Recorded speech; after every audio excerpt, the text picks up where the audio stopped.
Guys, eto naman yung Poco M6 Pro na may MediaTek Helio G99 Ultra, naka-AMOLED display with 120Hz na refresh rate. At ang pinaka nagustuhan ko dito sa entry level na to, meron na siyang 67 watts na fast charging na hindi natin nakita sa mga nakarang phones na naka G99 na chipset. At isa pa, nagustuhan ko yung punch hole camera nito na sobrang liit para siyang mid-range na phone. Kaya samahan nyo ako sa video ito, tignan natin yung actual temperature tsaka yung frames per seconds ng mga games nyo at tignan natin yung performance ng G99 Ultra kung may pagbabago pa talaga. Kaya sa mga bago pa lang sa channel ko, huwag niyong kalimutan mag-subscribe at pindutin yung bell icon para sa mga ganitong unboxing reviews, bagong kalaman at katarantaduhan sa channel na to.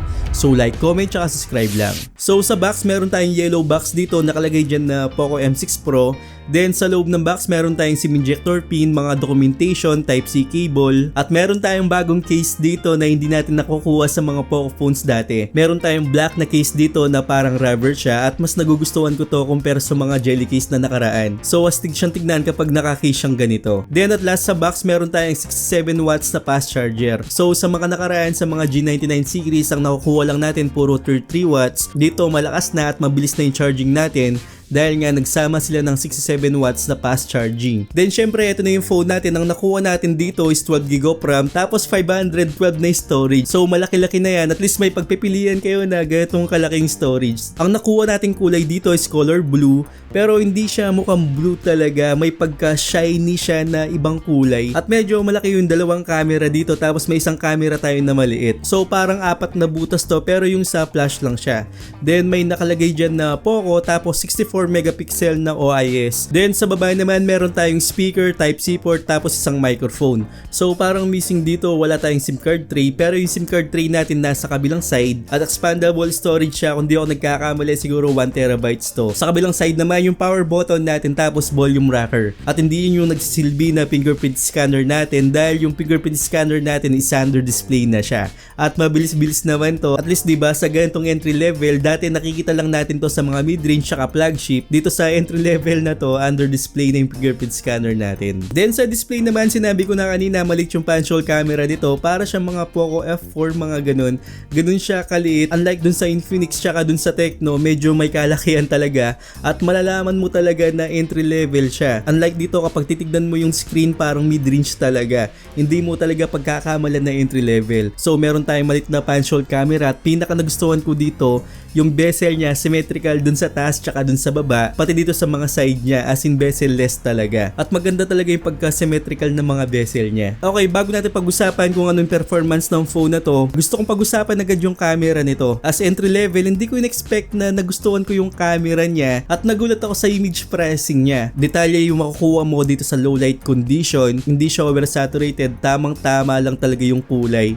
As in talagang kung ano makikita mo sa personal, ganun din yung makukuha mo dito sa phone na to. Yung mga detalye ng mga subject, kuwang-kuwa talaga. Although hindi naman talaga siya perfect, pero kung ikukumpara ko sa iba yung ganitong chipset, panalong-panalo yung camera nito, lalong-lalo na sa low light condition. Pero dito, kung panalo to sa low light condition, panalo din sa outdoor. Kung mapapansin nyo, detalye rin yung makukuha natin dito at maganda yung pinuproduce niyang kulay, hindi siya oversaturated, tamang-tama lang talaga. At sa blue sky na nakita ko dito, kung ano nakita ko talaga dun sa taas, ganun din yung makukuha mo. May konting adjustment dun sa kulay blue pero hindi masyado talaga. At sa mga ibang subject na nakuha ko dito, satisfied din ako. Hindi naman siya ganun ka-perfect katulad ng mga mid-range phone, pero nandun na siya, as in papunta na siya doon. Kung sa ibang mid-range nga, parang napapangitan pa ako sa image parsing nun. Dito sa entry level na to, as in satisfied talaga ako sa nakikita ko. Pagdating naman sa video, satisfied din ako kasi may OIS talaga siya at gumagana talaga. Meron tayong 1080p at 60 frames per seconds, pero hindi siya masyadong magalaw kung ikukumpara ko sa mga ibang G99 na chipset. So dito, kung mapapansin nyo, talagang magagamit natin yung 1080p at 60 frames per seconds kahit na naglalakad tayo dyan. At mas neutral yung nakikita ko dito sa Poco M6 Pro.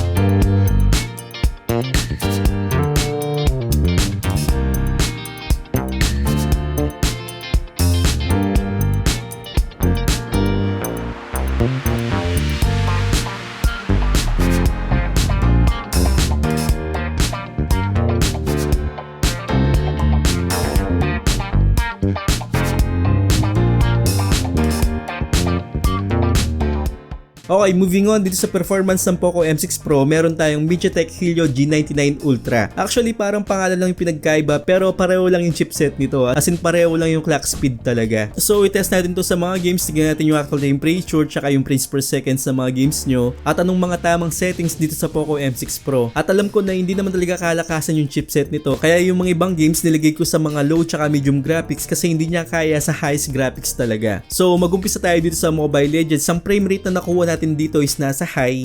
Tapos yung graphics nito is nasa high din. At ibig sabihin na makakuha tayo ng 60 frames per second habang naglalaro tayo. Dito sa Mobile Legends, ang nakukuha natin dito 55 to 60 frames per seconds. Actually, hindi siya bumibitaw dyan hanggang sa matapos yung laro. Maganda yung playing ko dito, never siyang nag-frame drops na sobrang lala talaga. Ang malala dito kapag nakakuha tayo ng mga 30, 24, 25, mga ganun, hindi siya umabot sa ganun. As in talagang stable lang to sa 55 to 60 frames per seconds. As in playable siya dito sa Mobile Legends. At sa mga nagtatanong kung bakit yan lang yung nakuha nating settings, siguro kailangan pang ma-optimize kasi yung ibang G99 na chipset nakakuha tayo ng mas mataas na settings doon. Mga minsan pa nga nakakuha tayo ng mga ultra doon. Pero dito kasi bago pa yung phone natin, bigyan natin ng pagkakataon para ma-optimize yung mga larong ganito. At ngayon, pagkatapos ng isang laro, dahil ganyan lang yung nakuha nating frames per seconds, tapos yung graphics hindi naman talaga masyadong mataas, ang nakuha natin dito is nasa 37 degrees Celsius lang. Sobrang lamig nito. At nagulat talaga ako na pagkatapos ng isang game, sa 37 na nakuha ko na yan, mabilis talaga siyang lumabig. So yan yung maganda sa G99 na chipset na hindi siya masyadong umiinit pagdating sa gaming. Sa Wild Rift naman, dito nakakuha tayo ng mataas na frame rate. Nakakuha tayo ng 120 tapos yung graphics naman natin is nasa high. Sa paglalaro ko dito, nakakuha naman ako ng mataas na 110, 118, mga ganun. Diyan siya naglalaro. Kapag may clash naman, nasa 90 to 100. Ngayon, bago matapos yung laro, parang nag-frame drop siya ng mga 50 pero naglalaro na lang to ng 60 to 70, mga 90 pa nga, mga ganun. At medyo paangat tsaka pababa siya. Depende sa graphics na may nangyayari, may clash, mga ganun, medyo bumaba siya ng konti, 60, mga ganun. Pero kapag maglalakad siya, wala masyadong kalaban, tumataas siya ng 80 to 90. So pagkatapos ng isang laro, mga 20 minutes yun, ang nakuha ko lang na temperature, nasa 38 degrees Celsius, which is medyo mataas lang dun sa Mobile Legends at malamig-lamig pa rin yung temperature nito. At masasabi ko na hindi ako nakakita ng malalang frame drops dito, playable pa rin siya kahit na umabot tayo ng 60 to 90. Okay na okay pa rin yan sa Wild Rift. Dito naman sa Call of Duty Mobile, ang graphics na nakuha ko dito is nasa high, tapos yung frame rate nito is nasa medium lang. So accurate yung gyroscope nito, wala kayong magiging problema kung yun yung tinatanong nyo. As in talaga magagamit natin talaga yung gyroscope nito. So sa paglalaro ko naman dito, ang nakuha ko lang is nasa 38 to 39 frames per seconds. Automatic na to na nasa 40 talaga. Pero kung mapapansin nyo, although ganyan lang yung nakuha ating frames per seconds, playable siya at nakaka-enjoy naman talaga. As in talagang hindi siya nag-frame drops na sobrang lala habang naglalaro tayo dito kapag may barilan, ganun.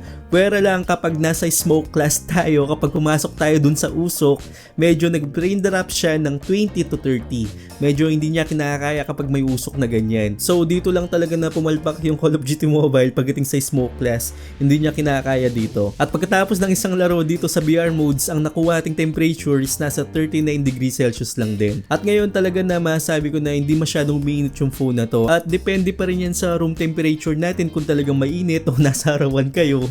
Talagang iinit yung phone nyo. Pero kapag nakatapat kayo sa electric fan o kung naka-aircon pa kayo, mas gaganda pa lalo yung temperature nito at hindi talaga siya umiinit. Dito nag-enjoy ako dito sa Punishing Graven. Yung best settings na nilagay ko dito is nasa high lang, hindi ko tinaas dun sa ultra. Pero yung frames per seconds niya o yung FPS niya, nilagay natin sa max para makakuha tayo ng 60 frames per second habang naglalaro tayo. At kung mapapansin nyo, napaka-stable niya sa 55 to 60 frames per seconds. Hanggang sa mag-ulti tayo dyan, okay na okay pa rin. At stable talaga siya sa 55 to 60 frames per seconds. At sobrang intense ito at sobrang masarap talaga maglaro sa Punishing Graven. So highly recommended ko tong games na to kung gusto nyong laruin. Pwede kayong mag-download sa Play Store para makita nyo rin yung laro na to. Sa Mirror 4 naman, matik to na hindi niya kakayanin sa high settings. Kaya yung pinaka best na settings na nalagay natin dito, nasa low settings lang tayo. Pero yung frame rate, lagi nating tataas yan para mas smooth yung laro natin. Dito naman, nakakuha tayo ng 40 to 44 frames per second at playable talaga siya. Nagkakaroon siya ng frame drops kapag naglalakad o bagong mapa, which is normal yan kahit anong laro. Kahit nga dun sa Genshin Impact, ganyan pa rin. Kahit na nag-test tayo ng mataas na chipset, kapag may bagong mapa, talagang mag-frame drop siya. Which is normal talaga yan at playable siya dito sa Mirror 4. Sa PUBG naman, medyo nadismaya ako dito kasi yung frames per seconds na nakuha natin dito, nasa 30 frames per seconds lang. So sa graphics nilagay natin sa HD, tapos yung frame rate nito is nasa high lang. So yun lang yung nakukuha natin hanggang sa matapos yung laro. Stable talaga siya sa 28 to 29 frames per seconds. At medyo nabababaan talaga ako dito sa nakukuha ko. At hindi ko siya masyadong recommended ngayon na maglaro tayo dito sa phone na to. So nakita nyo na kung anong performance ng Poco M6 Pro. Ang masasabi ko lang na hindi natin pwede ilagay sa mga highest settings, nasa low lang talaga tayo para makuha natin yung tamang frames per seconds ng mga laro natin. At sa mga ibang games, kailangan pa ng optimization para makalaro tayo ng mga highest settings sa mga ibang games, lalong-lalo na sa PUBG tsaka dun sa Mobile Legends para magkaroon tayo ng mga ultra settings doon. So kung hindi man, baka sa Mobile Legends, baka super lang yung ibigay nila. Pero okay na yun. At least makakuha tayo ng 90 FPS doon. Hindi ko na tinesto sa mga highest graphics like yung Genshin Impact, dun sa Modern Warship, hindi ko na tinest kasi alam ko na hindi niya kakayanin talaga. Pero kung gusto yung laruin, pwede naman, pero makakaramdam kayo ng malalang frame drops talaga doon. So ngayon, pag-usapan natin yung display. Ang tawag ng Poco dito is the Flow AMOLED dot display. Tapos meron tayong 120Hz na refresh rate. At may pagpipilian lang tayo dito na 60 to 120. Wala tayong pagpipilian na 90 na usually na makita natin sa ibang phone. Pero dito napaka-smooth naman ng 120 niya. At napansin ko talaga na hindi ako makamove on dito sa bezel niya. Sobrang nipis talaga. At ang protection nito is maganda-ganda rin. Na Corning Gorilla Glass 5 na siya. Ibig sabihin na matibay-tibay na yung protection natin dito sa phone na to. So alam nyo na kung gaano kaganda talaga yung AMOLED display. Black is black talaga. Tapos kahit anong angle, maganda siyang tignan. Maganda yung kulay na pinoproduce niya, lalong-lalo na kapag manonood tayo sa YouTube, sa Netflix. Speaking of Netflix, naka L1 certifications na to. Ibig sabihin na full HD na yung mapapanood natin. Yun nga lang, wala tayong HDR dito, pero okay lang yun, at least full HD yung mapapanood natin sa Netflix. At alam nyo naman kung ano yung full HD, diba? Talagang malinaw yan kapag nanonood tayo sa Netflix. Pagdating naman sa YouTube, makakapanood tayo dito ng 2K at 60 FPS. Hindi tayo makakapanood ng 4K dito kasi yun lang yung kaya niya talaga. At stable naman siya, hindi naman siya nag-stutter unlike sa mga ibang phone na kapag 2K 60 frames per seconds, nag-stutter yung video nun. At least dito playable pa rin siya. At idagdag ko na rin dito yung game turbo niya. Meron tayong graphs dito para sa performance mode tsaka dun sa balance mode. At marami tayong settings dito kapag naglalaro tayo like yung mga voice changer, mga settings para sa mga kulay ng mga games natin at marami pang iba. So kayo nang balang maglaro dyan sa game turbo natin at masasabi ko na updated na to. Sa video toolbox naman, meron tayong record, screenshot cast, tsaka play video while screen off.